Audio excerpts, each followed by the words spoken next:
Hello there, how are you doing? I hope you're having a good day. Earlier this week I did a How to Pivot masterclass, so I thought I would share some of the headlines for you. I know things are always changing and things seem to be changing again, don't they, as we head into this week. So if you're thinking about changing some things in your business, or if you've got some ideas for new opportunities, then this might be a really helpful session for you to watch. So I'm Jo North, if you haven't met me before. I run the Idea Time Academy, which is all about innovation and making a difference and really facilitating positive transformation and change.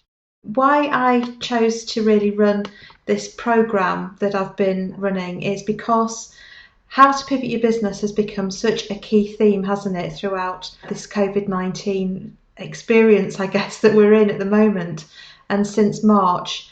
And I think that the world goes through change at different times. So as we're experiencing different phases of the pandemic and how businesses are responding to that, it's always necessary to really keep an eye on what's going on in the world out there and think about any changes or developments or opportunities we can make for our businesses. So I hope you find this useful. And do let me know what you think. These slides are available and I'll also put links to them as well. And there's a few more resources for you on the bigbangpartnership.co.uk website. So I'll put links to all of that in the comments as well. So just a bit of an overview in terms of the things I'm going to cover. I'm going to think about and explore what we mean by pivoting. Think about when and when not to pivot, because pivoting isn't always the right thing to do. Sometimes it is and sometimes it isn't. We'll have a think about decision making and the short and long term needs of the business, and think about when we know that a pivot will actually be a good move. Cash flow and your numbers, and then putting it all together into a pivot game plan. So we can't guarantee that if you go through all these steps that your pivot will definitely work, but what we can do is de-risk our thinking and really explore it properly and quickly and cheaply to make sure that we're on the right lines. So we'll get started. So what do we mean by pivoting? Well, pivoting essentially is making a change in strategy without a change in vision. And I really like that definition. It's from Eric Ries in his book, The Lean Startup. And if you haven't read this, I really recommend that you have a look at it, because it's really focused on how to make things happen quickly, as risk-free as possible, and making sure that anything we develop in business is actually solving a customer's problem and will work for real. That's one definition of pivoting. Pivoting involves changing your offer or changing your target customer or changing both. And sometimes a pivot actually involves changing, just how you communicate, your marketing. Think about what sort of pivot you're considering making. And you can see here that there are 4 different ways essentially that you can pivot. If you pivot your customers and your products, then that's an entire business model pivot, really. You're changing everything up. And the more you change, potentially the greater risk. But that really depends on the background. So every decision you make in every business is going to be unique, of course. If you're just looking at thinking, well, I've got this product and service, I could offer this to a new group of customers, then obviously that's a customer pivot. And you've got a product and service pivot where you're working with the same customer group that you've been selling to, but you're just offering something different. And then, of course, the marketing one is potentially the lowest risk out of all of those, because you're keeping what you're doing in the business the same. It's just how you choose to communicate it and how you're positioning it in the marketplace. So they're the different types of pivot. I think as well, people say it was a business model pivot. Well, a business model pivot is where you change how everything operates. A portfolio addition is you could actually keep everything else you're doing the same and add in a new element on top of what you're already doing. And I think through recent weeks, we've certainly seen a lot of pivoting going on, haven't we? So this is an article from the York Press about how York cafes, pubs and restaurants have remained open throughout recent weeks, but in a new format, doing takeaways and really food shops as well. So restaurants becoming food shops. So lots of different examples: gin companies making hand sanitizer, and engineering companies making ventilators and medical equipment and more. So we've heard a lot about it, but essentially it's been around for as long as people have been trading goods and services and so on, because the world is always changing, and therefore we always need to keep up with that. So when and when not to pivot? Well, it's worth consider a pivot when what you offer isn't performing or working as well as you had intended. So sometimes, remember that Eric Ries definition that pivoting is what you keep the same vision, but it's just really what you do towards achieving that vision that changes. So sometimes, it's not working, so you might need to make some changes in order to make things work. Sometimes it could be that you've had a cracking new idea and there's a potentially lucrative, interesting opportunity for you. So that's worth considering as well. It's really important to think about where that pivot sits in the overall direction of the world and where everything's going, where your markets are going, what your customers are doing, where technology is heading. And this, what looks like a technical graph, but actually all it shows is that over time things change. So you've got on the horizontal axis, you've got time, and on the vertical axis, there is the amount of change. And I think we'd all agree, wouldn't we, that over time things change, and that's the blue line. With businesses, and when we're in business, what we've got to do is to do what the beginning of the pink line is doing, which is keep up with that change.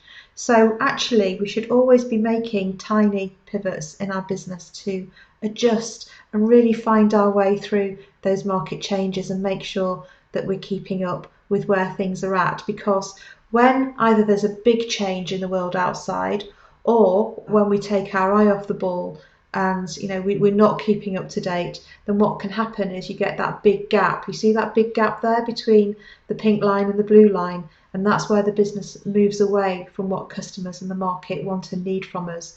And we have either got a really big job to do to get back on track, or it doesn't look good for us. So I think really making sure that whatever's going on, it's staying tuned in, really thinking about where the business is right now and what you can do to keep ahead of the curve, at least on the curve, preferably slightly ahead of the curve. Now, when not to pivot immediately is a time where you're feeling maybe quite stressed, concerned, worried, emotional, where your head isn't clear. And this is due to something called the amygdala hijack.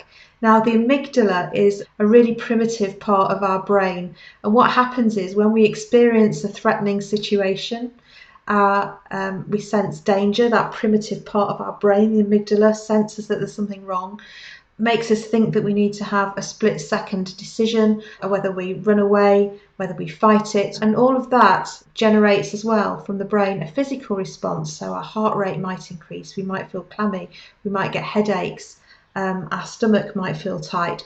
So those physical reactions and the hormones that the amygdala hijack creates also means that our decision making isn't necessarily at its best, because we have a really specific focus on the thing that's worrying us, but we are blocking out lots of other information that might help us. So one thing the amygdala hijack does is it creates quite a tunnel vision of focus. So if you're feeling, really emotional or stressed or worried or concerned, try and make the decision when you've had time to calm down, get more on a balanced frame of mind and an even keel, because the decisions you make will be better for you for the long term. So when you're thinking of pivoting, it's really important to ask why you're thinking about this before how, particularly if what you're doing is working really well for your business. And sometimes people want to pivot just because they want to do something new. They might have been doing the same thing for a while, they might be feeling stale, ready for a change, and that's okay, as long as you're really thinking, why am I doing this? What do I want to get out of it? What's the purpose? What's the why? And the why could be to get the business to perform, it could be a new exciting idea, or it could be that actually you're ready for a new challenge. And they're all valid, I think it's just about really thinking that through and understanding the purpose behind what you want to do. Let's move on then to thinking about decision making and balancing short and long term needs, because when you are making any change in your business, try your best to think about how the decisions you make for the short term will affect you in the long term. And sometimes it's possible to put a short-term change in to get through something, to get through a situation, or to make the most of a quick opportunity that arises, and then sort of dismantle that and go back to normal, whatever that looks like, after that opportunity or after that challenge has been completed. And then you can carry on with the long-term vision. It's even better if you can think about how you can make that pivot a really helpful stepping stone towards the long-term vision of your business and where you want to go. How does it fit in? And there's a checklist of factors here to consider, and of course you can use this checklist of factors. You can download this and I'll provide a link for it. But things to think about include, what's the current business climate, especially in your industry or geography? What are the trends and changes that are going on right now? Where's your brand? Have you got any standout in the marketplace that can help you, or is that some brand building something that you need to do? Can you afford it in terms of the capital levels? What's the stability of the rest of your business like? And so on. Competition. Also think about regulation and any legal requirements you'll need to complete and be compliant with, and the impact of those changes, as we've said, on the long term for your business. And when you're making these decisions, it's always about using data and intuition wherever possible. So as entrepreneurs, we are always innovating by definition, aren't we, when we're growing and changing our businesses. So if you are not sure about whether or not you should go for this is a bit of a process that I really recommend you follow. So the first bit is to think about, well, what questions do you have? What's concerning you? What's worrying you? What are you not sure about? And get those questions out. Write them down somewhere. And also think about what success would look like for you. When you're thinking about this pivot, what do you want to get out of it? Is it increased market share? Is it, stand out in the market? What is it? And then you can start to actually think about how you can get the answers to those questions and how you might achieve that success, getting the data together. Now, when I'm saying data, I don't just mean numbers in spreadsheets. I mean data as in information, intelligence. Customer feedback is a form of data. What's going on in the world is a form of data. And turn all that information in answer to your questions into the insight that will help you make the best decision you can. Now, data and evidence is important because we know that about 80% of decision making is based on emotional judgment. So we make decisions in order to enable us to feel a certain way, even if we think we're the most logical and analytical people. So using data and evidence and thinking things through with a bit of structure really makes sure that we're thinking about things more broadly and in a rounded way. But intuition has got to come into it as well, because whenever we're doing something new, by definition, that's not been done before. And it's about making a judgment call in terms of how that thing will work, what the results will be, what success looks like. So if you can combine evidence, data, and insight with your entrepreneurial judgment and how you think things will go based on what you read in the market, that is the best decision-making combination that you can have. So will your pivot be a good move? Well, as we've said, no guarantees, because although data can give you some insight, it can't necessarily predict and guarantee the future. The thing to ask is your pivot, is your new move solving a genuine problem for your target customers? And some of you might remember the Sinclair C5 electric trike, which seemed like a good idea to Clive Sinclair at the time in the 80s, but really didn't work. It bombed. It didn't work at all. So what is the problem for your customers that you're trying to solve? If you know your customers have a problem and your product or service is going to be solving that and be really on the money for your customers, then that is the best indicator of success that you will have. And test this. Create something called an MVP, or a minimum viable product. And again, this is, I've mentioned Eric Ries and the Lean Startup before. This is his definition of a minimum viable product, is that it's just enough. So you create either a prototype, or you build the product, or have a go at doing the service with just the right amount of information to get you the validated learning from customers about whether or not your idea is going to be a good one.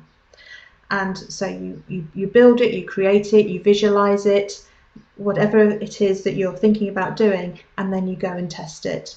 And you test it with the minimum of investment, as in cost, and the minimum amount of time. And the more you do and the more you test, the more sophisticated your MVP can become, because this is an iterative process. It's about doing a bit, testing, learning, and then doing the next bit.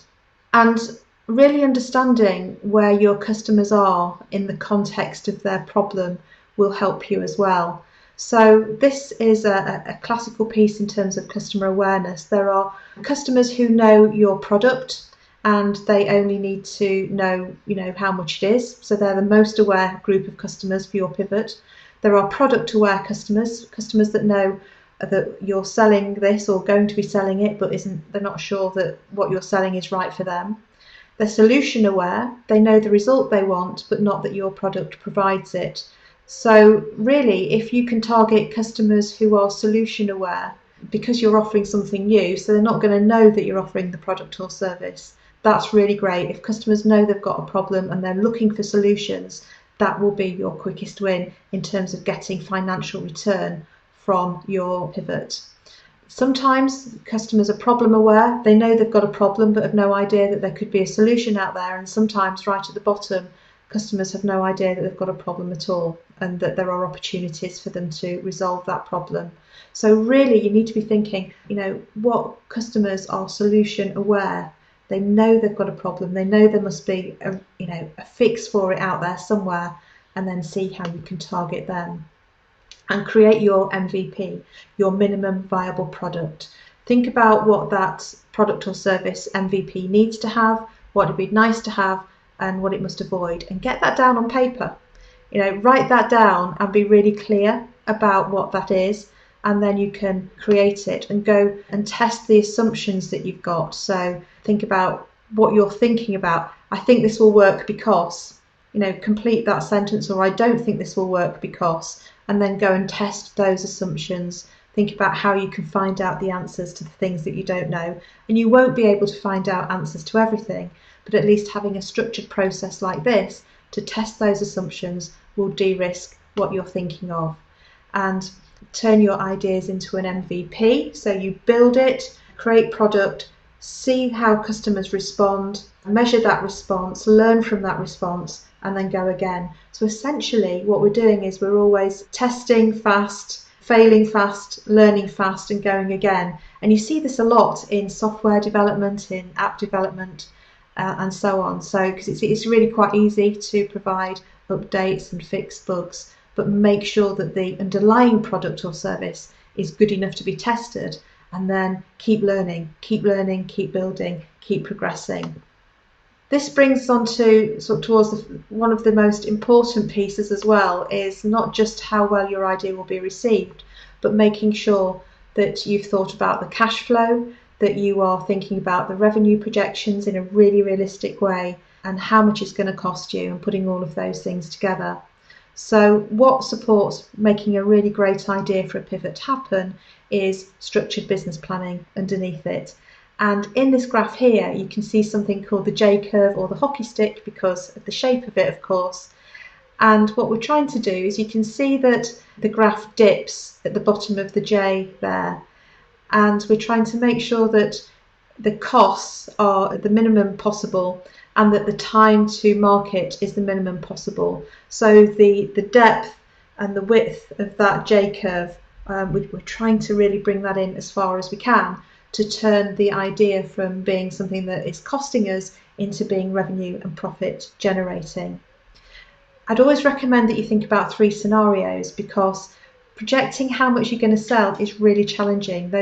How many people are going to buy this? You can make assumptions, and I really suggest you think about the sensitivities of having a worst case scenario, a best case scenario, and the realistic scenario in between.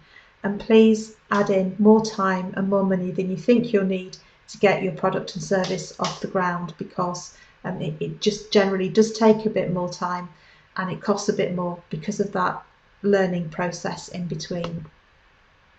So finally then, here is your pivot game plan. So the first stage is to develop a clear proposition. Really know what you want, think about that why, what success looks like, and assess the fit of that pivot with your capability, expertise and business, and think about any help that you might need in order to make your idea fly and your idea succeed.